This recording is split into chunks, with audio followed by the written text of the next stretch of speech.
ZEE5 ಇರುವಾಗ ನೀವು ನಿಮ್ಮ ನೆಚ್ಚಿನ ಶೋಗಳನ್ನ ಎಂದಿಗೂ ಮಿಸ್ ಮಾಡಿಕೊಳ್ಳುವುದಿಲ್ಲ. ಅದು ಸಂಪೂರ್ಣ ಉಚಿತವಾಗಿ. ಹೆಂಡತಿಗೆ ಹೆತ್ತ ಮಗಳಿಗೆ ನಂಬಿಕೆ ದ್ರೋಹ ಮಾಡ್ಬಿಟ್ರಲ್ಲ, ನೀವು ಮನುಷ್ಯರ? ರಿತು, ನಾಲ್ಗೆ ಮೇಲೆ ನಿಗಾ ಇರ್ಲಿ. ಅವ್ರೇನೇ ಮಾಡಿರ್ಲಿ, ಅವ್ರು ನಿಮ್ಮಪ್ಪ ಅನ್ನೋದು ಮರಿಬೇಡ. ದೊಡ್ಡವ್ರ ಜೊತೆ ಹೀಗ ಮಾತಾಡೋದು? ಅದನ್ನೆಲ್ಲ ಕೇಳಕ್ಕೆ ನೀವ್ಯಾರು?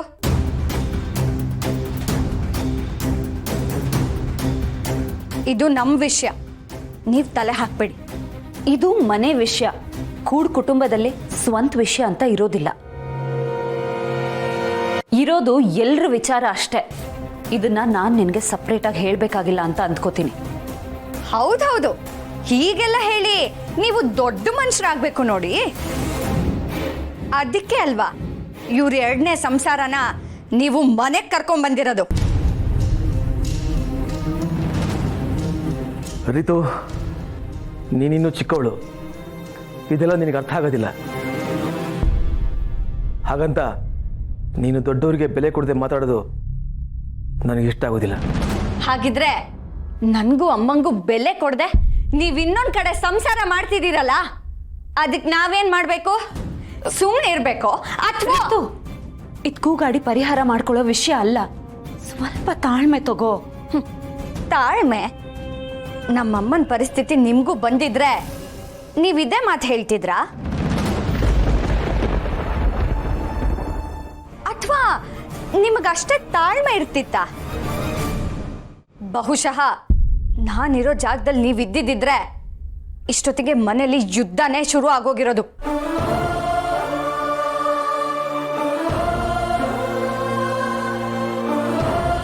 ಈಗ ಗೊತ್ತಾಯ್ತಲ್ಲ ನಾನು ಯಾಕೆ ಈ ತರ ಆಡ್ತಾ ಇದ್ದೀನಿ ಅಂತ. ಇನ್ಮೇಲಿಂದ ನಾನು ನಿನಗೆ ಮಗಳು ಅಲ್ಲ, ನೀನ್ ನನಗೆ ಅಪ್ಪನೂ ಅಲ್ಲ. ಇನ್ಯಾವತ್ತೂ ನಾನು ನಿನ್ನ ಅಪ್ಪ ಅಂತ ಕರೆಯೋದಿಲ್ಲ.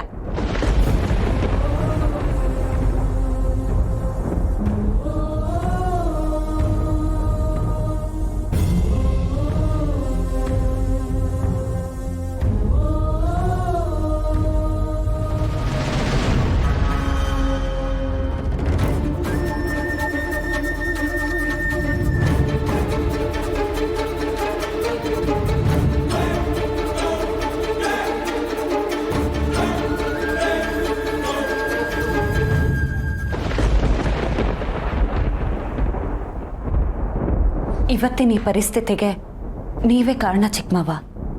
ಸಾಧ್ಯ ಆದರೆ ಎಲ್ಲ ಒಪ್ಕೊಂಡು ಹೊಸ ಮನುಷ್ಯ ಆಗಿ.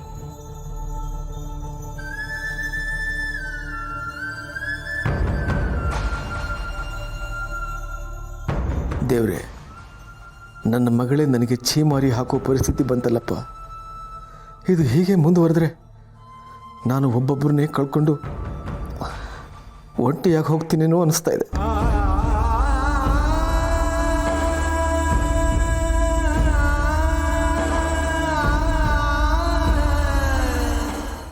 ZEE5 ಆಪ್ ಡೌನ್ಲೋಡ್ ಮಾಡಿ ಎಲ್ಲಾ ಸಂಚಿಕೆಗಳನ್ನು ಸಂಪೂರ್ಣ ಉಚಿತವಾಗಿ ನೋಡಿ.